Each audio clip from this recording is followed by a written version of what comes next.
Hello दोस्तों, मैं आकाश कुमार सिंह आप सभी का आपका अपना क्लास सुख चैन क्लास में मैं स्वागत करता हूं। तो चलिए क्लास को शुरू करते हैं। तो हम लोग पढ़ रहे थे त्रिकोणमिति और त्रिकोणमिति के प्रश्नावली 8.2 के प्रश्न संख्या 1 के हम लोग आज प्रश्न संख्या 5 देखेंगे। और हम लोग इससे पहले प्रश्न 1, प्रश्न 2, प्रश्न 3, प्रश्न 4 सब देख लिए थे।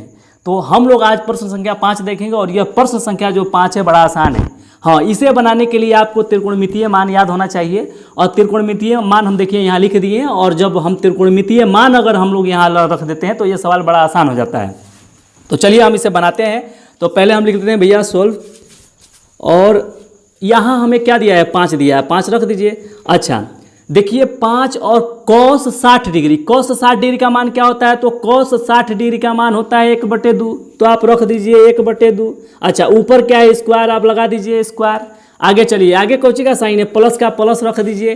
4 है, 4 रख दीजिए। अच्छा सेक 30 डिग्री का मान क्या होता है? तो सेक 30 डिग्री का मान होता है 2/√3। तो आप रख दीजिए 2/√3। अच्छा स्क्वायर है, स्क्वायर लगा दीजिए। आगे कौची का साइन है? माइनस का, माइनस रख दीजिए। अच्छा tan 45 डिग्री का मान क्या होता है? तो tan 45 डिग्री का मान 1 होता है। तो आप 1 रख दीजिए। स्क्वायर है, स्क्वायर लगा दीजिए। चलिए इतनी बात तो शायद आपको समझ में आई होगी, क्योंकि हमने कुछ अभी किया नहीं है, सिर्फ मान ही रख दिए हैं। आगे चलिए, साइन 30 डिग्री का मान देखिए। साइन 30 डिग्री का मान क्या होता है? तो साइन 30 डिग्री का मान होता है 1/2। तो आप 1/2 रख दीजिए। क्या है? स्क्वायर। तो आप स्क्वायर रख दीजिए। प्लस का साइन है, प्लस लगा दीजिए।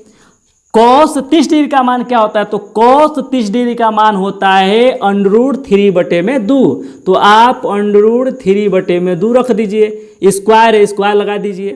शायद यह बात आपको समझ में आई होगी। तो आगे चलिए, देखिए अब हम लोग क्या करेंगे कि इसको स्क्वायर कर लेते हैं। तो 1 का स्क्वायर क्या होगा? 1, और 2 का स्क्वायर क्या होगा? 4। इधर 5 है, आप 5 रख लीजिए। प्लस है, प्लस कर लीजिए।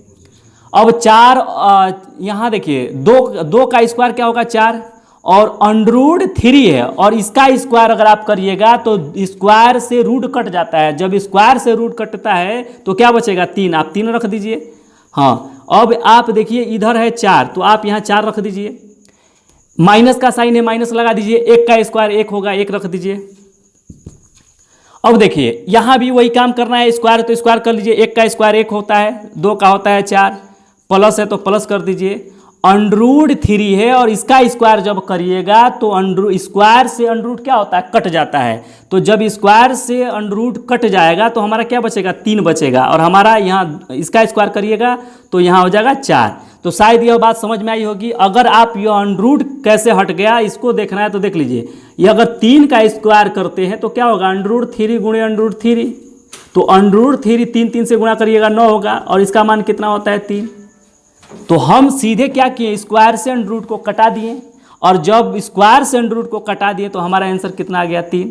तो हमने सीधे यहाँ इसको कटाने के बाद जो होता है उसको हम लोग रख देते हैं। शायद यह बात आपको समझ में आई होगी। चलिए आगे देखिए। अब देखिए 5 1 से गुणा करिएगा तो क्या होगा? 5 होगा। और यहाँ 4 है, 4 रख दीजिए। प्लस है, प्लस रख दीजिए। 4 और 4 से गुणा करिएगा तो आपका कितना हो जाएगा? 16 हो जाएगा।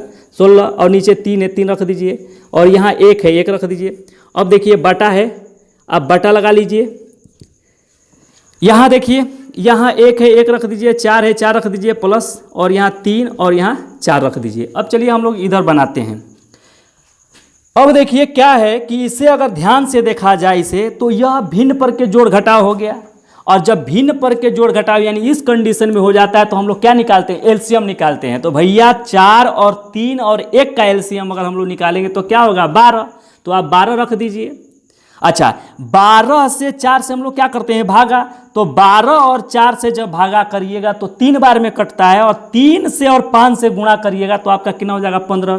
तो आप रख दीजिए 15। अच्छा प्लस का साइन है, आप प्लस रख दीजिए।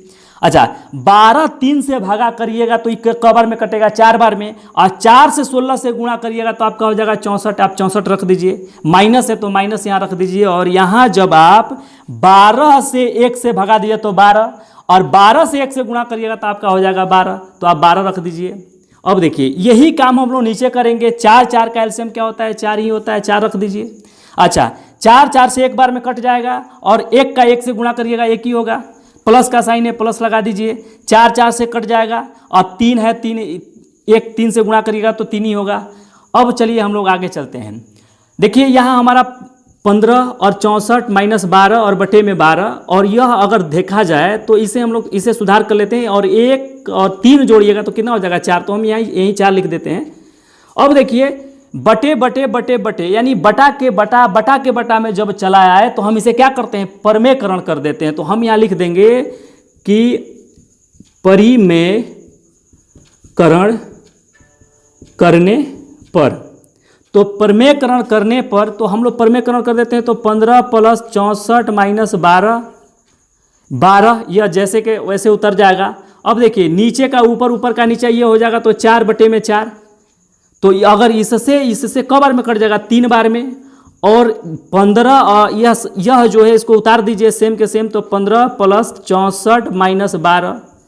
अब देखिए 3 और 4 से गुणा करिएगा कितना होगा 12, तो 12 उतार दीजिए। हाँ, अगर आप चाहते इतना नहीं करना तब भी कोई दिक्कत नहीं था, आपको 4 से 4 कटा दीजिए और यही कट जाएगा, आपका इतना बच गया। देखिए जो यहाँ आया है वही यहाँ आया है, तो आपको इतना करने की ज़रूरत नहीं है, आप इसे कटा दीजिए, आपका हो जाएगा। तो हमारा यहाँ जो बचा है तो यहाँ हमारा यही बचा, तो हम चलिए अब इसे इधर बना लेते हैं। देखिए 15 प्लस 64 और माइनस 12 बटे में 12, यही ना है जी। अच्छा 15 64 जोड़िएगा तो कितना होगा, तो देखिए 4 5 कितना हुआ 9 और 6 1 हुआ 7 यानी 79। अब देखिए यहाँ 12 है 12 रख दीजिए, नीचे 12 है 12 रख दीजिए। अब इसमें से 12 घटाइएगा तो कितना बचेगा, तो देखिए 9 में से 2 घटाइएगा 7 और 7 में से 1 घटाइएगा तो आपका हो जाएगा 6 यानी 67 बटे में 12, और यही मेरा क्या हो गया, आंसर हो गया।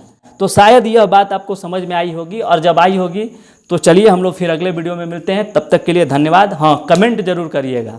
जय हिंद जय भारत। ठीक है नीचे दिखाई दे रहा है ना।